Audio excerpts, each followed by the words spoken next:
আসসালামু আলাইকুম। শখের রান্নাঘর থেকে আমি হুসনিয়ারা সবাইকে স্বাগতম। আজকে আমি দুধ জাল না করে মিষ্টি দই তৈরি করে দেখাবো। দই তৈরির অনেক পদ্ধতি আছে, আজকে সবচেয়ে সহজ পদ্ধতিটি দেখাবো।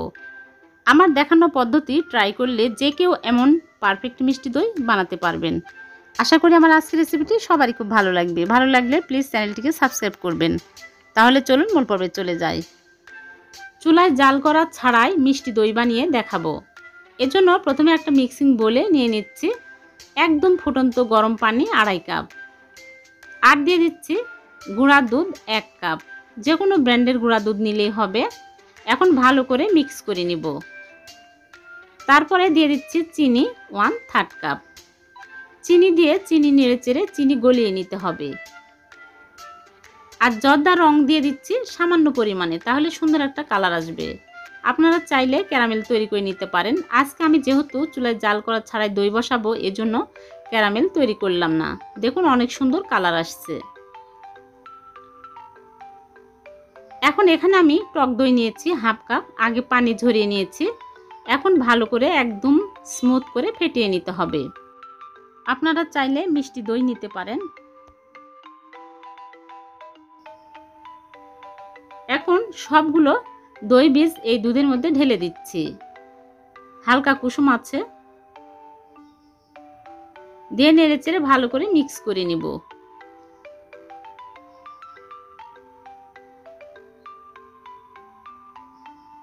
এরপর আমি কাপে দই বসাবো, এজন্য 1 টাইম কাপ নিয়েছি 8টা।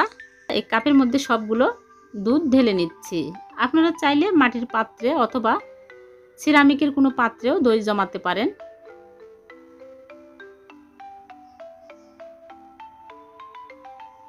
সবগুলো ঢেলে নিয়েছি। এখন ফয়েল পেপার দিয়ে মুখ আটকে নিব। ফয়েল পেপার যদি হাতের কাছে না থাকে তাহলে ঢাকনা দিয়ে ঢেকে গরম জায়গায় রেখে দিতে পারেন। আমি আজকে সনাতন পদ্ধতিতে দই জমাবো। আপনারা চাইলে চুলায় দই জমাতে পারেন।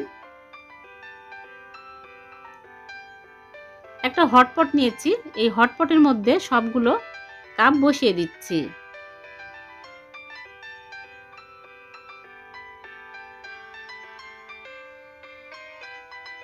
একটার উপরে একটা তুলে দিচ্ছি এইরকম করে। তারপরে ঢাকনা আস্তে করে এরকম করে রেখে মোটা টাওয়েল 2টা উপরে দিয়ে দিচ্ছি। আপনারা চাইলে কম্বল পেঁচিয়ে রাখতে পারেন যে কোনো গরম জায়গায়।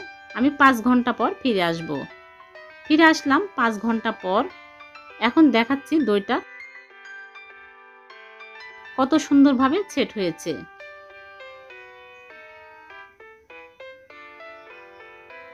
চুলায় জাল করা ছাড়াই যে এত সুন্দরভাবে দই জমে, আপনারা বাসায় না বানালে বুঝতে পারবেন না।